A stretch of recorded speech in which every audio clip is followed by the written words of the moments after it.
आप सभी का स्वागत है। मैं हूं आपके साथ नीतू शर्मा। सबसे पहले एक नजर सुर्खियों पर। टूलकिट मामले में दिशा रवि को झटका, कोर्ट ने 3 दिनों की न्यायिक हिरासत में भेजा। मुख्यमंत्री अशोक गहलोत ने 4 विधानसभा क्षेत्रों को दी बड़ी सौगात, 137 करोड़ की विभिन्न योजनाओं का किया लोकार्पण शिलान्यास।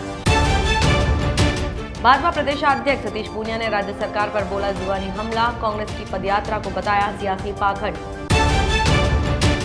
और टाक्सू में किसान महापंचायत के जरिए सचिन पायलट ने भरी हुंकार, कहा किसान खून के आंसू रो रहा, केंद्र में कोई सुनने वाला नहीं।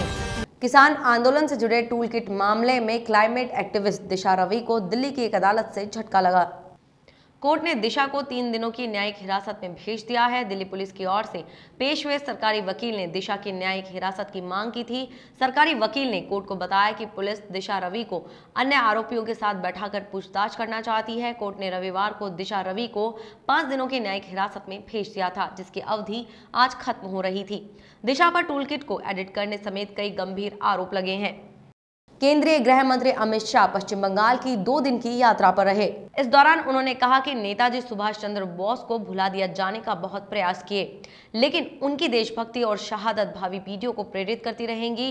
बंगाल के क्रांतिकारियों के सम्मान में यहां स्थित नेशनल लाइब्रेरी में आयोजित शौर्यांजलि कार्यक्रम को संबोधित करते हुए शाह ने युवाओं से स्वतंत्रता सेनानियों के जीवन और संघर्ष से प्रेरणा लेने का आह्वान किया।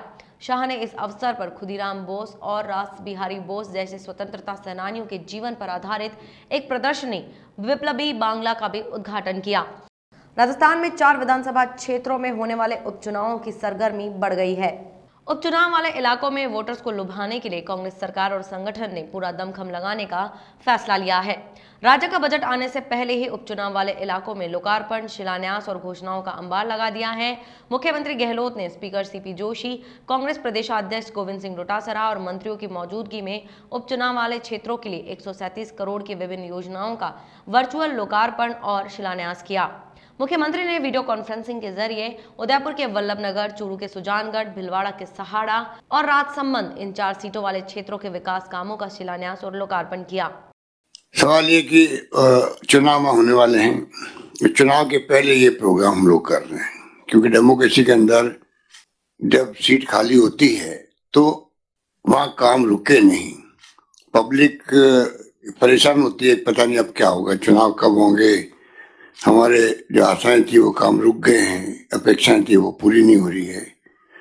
तो मैं इस मौके पर विश्वास दिलाना चाहूंगा कि हमारे जो प्रभारी मंत्री हैं सब जगह, वो पूरी तरह वहाँ की पब्लिक के संपर्क में रहेंगे जब तक चुनाव नहीं हो।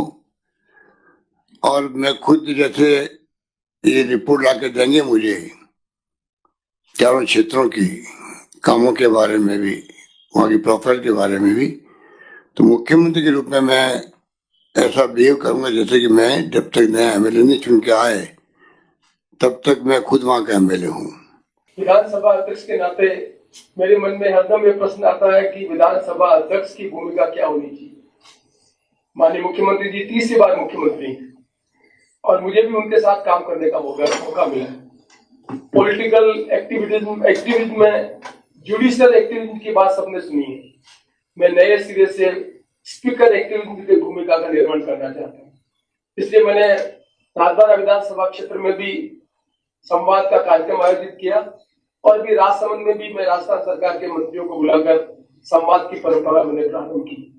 इसके पीछे मन में कल्पना है कि जो 30 बार राजस्थान के मुख्यमंत्री बने, उन्होंने मुख्यमंत्री ने एक मुख्यमंत्री के रूप में अपनी जो भूमिका निभाई है। जयपुर जिले की कोटखावदा में आयोजित किसान महापंचायत में सचिन पायलट ने एक तीर से 2 निशाने साधे। एक और तो किसानों के आंदोलन पर केंद्र को खरी खोटी सुनाई, वहीं 15 समर्थक विधायकों को मंच पर बिठाकर गहलोत गुट को भी यह संदेश दिया कि अभी कहानी खत्म नहीं हुई है। पायलट ने कृषि कानूनों को लेकर कहा कि देश का किसान खून के आंसू रो रहा है, केंद्र में कोई सुनने वाला नहीं है। किसान को सहानुभूति नहीं, सहयोग चाहिए। केंद्र की तानाशाही के खिलाफ मजबूती से लड़ेंगे, किसान और नौजवान एक साथ खड़े हैं। वहीं कांग्रेस विधायक विश्वेंद्र सिंह ने नाम लिए बिना गहलोत पर निशाना साधा। उन्होंने कहा कि पहले हमारी 99 सीटें आई, फिर 101 हो गई, मेहनत कोई करे। विश्वेंद्र सिंह के इतना कहते ही पूरी महापंचायत में तालियां और पायलट के समर्थन में नारेबाजी होने लगी। राजस्थान के 4 विधानसभा क्षेत्रों में होने वाले उपचुनावों में परिवारवाद को टिकट देने को लेकर पीसीसी चीफ गोविंद सिंह डोटासरा का बड़ा बयान सामने आया है। डोटासरा ने कहा कि टिकट मांगने और चुनाव लड़ने का अधिकार सभी को है, लेकिन जनता की डिमांड से प्रत्याशियों के टिकट तय किए जाएंगे। परिवार वालों को टिकट मिलता है या फिर अन्य को, यह सब कार्यकर्ताओं और जनता के फीडबैक के बाद ही तय हो पाएगा। प्रदेश कांग्रेस मुख्यालय में मीडिया से बातचीत में डोटासरा ने कहा कि उपचुनाव को लेकर कांग्रेस ने पूरी तैयारी कर रखी है। जनता की डिमांड से ही प्रत्याशियों का चयन किया जाएगा। वहीं भाजपा पर तंज कसते हुए उन्होंने कहा कि भाजपा में तो अभी से ही मुख्यमंत्री पद के कई दावेदार बन चुके हैं। बेरोजगारी के सवाल पर पीसीसी चीफ ने कहा कि भाजपा के सांसद को कांग्रेस की बजाय केंद्र की मोदी सरकार से सवाल पूछना चाहिए। केंद्र के कृषि कानूनों के विरोध में कल प्रदेश कांग्रेस की ओर से राज्य के सभी जिलों में पदयात्रा निकाली जाएगी। पीसीसी चीफ गोविंद सिंह डोटासरा ने कहा कि कृषि कानूनों के खिलाफ चल रही लड़ाई में कांग्रेस हमेशा किसानों के साथ खड़ी है। शुरू से लेकर अब तक कांग्रेस हर मोर्चे पर किसानों के साथ है। कल भी प्रदेश भर में सभी जिलों में पदयात्रा निकाली जाएंगी, जो कि 10 से 15 किलोमीटर की पदयात्रा होगी।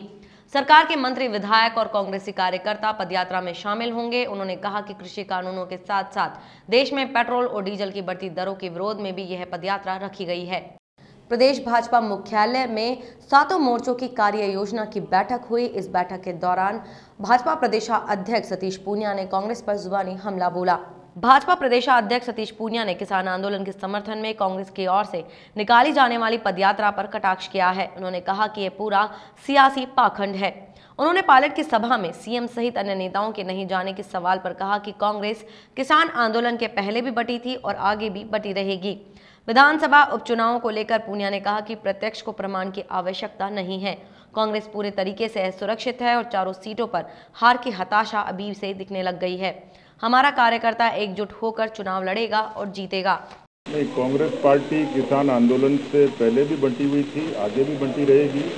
और मुझे लगता है कि राजस्थान में तो अब हाथ कंगन को आरती क्या, पार्टी जिस तरीके से टुकड़ों में बटी हुई है उसको थामना अब कांग्रेस के बस की बात नहीं। पूरे विखंडन के दौर पे है। उनकी रैली में कोई जाएगा कि नहीं जाएगा, लेकिन किसानों को लेके कांग्रेस का जो भी काम है या कार्यक्रम है वो सियासी पाखंड के अलावा कुछ नहीं है। उनको 50 वर्षों तक अवसर था, वो किसानों का कल्याण करते, बेहतरीन कर सकते थे, लेकिन आज वो नहीं बता सकते मंच से कि 3 कृषि कानूनों में आपत्ति क्या है, दूसरा उन्होंने पिछले 50 वर्षों में किया क्या है। राजधानी जयपुर में बेरोजगारों का धरना 5वें दिन भी जारी है। यह धरना राजस्थान बेरोजगार एकीकृत महासंघ के बैनर तले चल रहा है।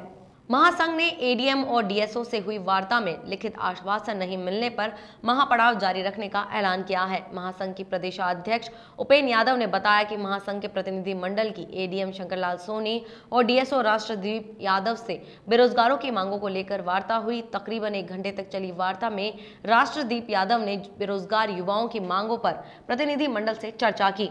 उन्हें सभी मसलों को लेकर लिखित आदेश जारी करवाने का आश्वासन दिया, जिसे प्रतिनिधि मंडल ने अस्वीकार कर दिया। प्रतिनिधि मंडल का कहना था कि जब तक सरकार लिखित आदेश जारी नहीं करती, महापड़ाव जारी रहेगा। कोटा जिले में ग्रामीण पुलिस ने एक बड़ी कार्रवाई करते हुए एक कार से 75 लाख रुपए की नगद राशि बरामद की है। इस मामले में एक युवक को भी हिरासत में लिया है। साथ ही उससे जब इन राशि के बारे में पूछताछ की गई तो वह संतोषप्रद जवाब नहीं दे पाया है। ऐसे में कोटा ग्रामीण पुलिस नकदी के बारे में आयकर विभाग व प्रवर्तन निदेशालय को भी जानकारी दे चुकी है। पुलिस का प्रथम दृष्टया मानना है कि यह पैसा हवाला का है।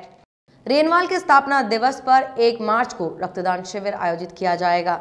बड़ा मंदिर महंत जुगल शरण महाराज ने विशाल रक्तदान शिविर के पोस्टर का विमोचन किया। इस मौके पर नगर पालिका अध्यक्ष अमित ओसवाल, पूर्व पालिका उपाध्यक्ष सीताराम बासनीवाल, राजकुमार कुमावत, बैजनाथ सोनी, पार्षद नितिन शर्मा सहित अनेक लोग उपस्थित रहे।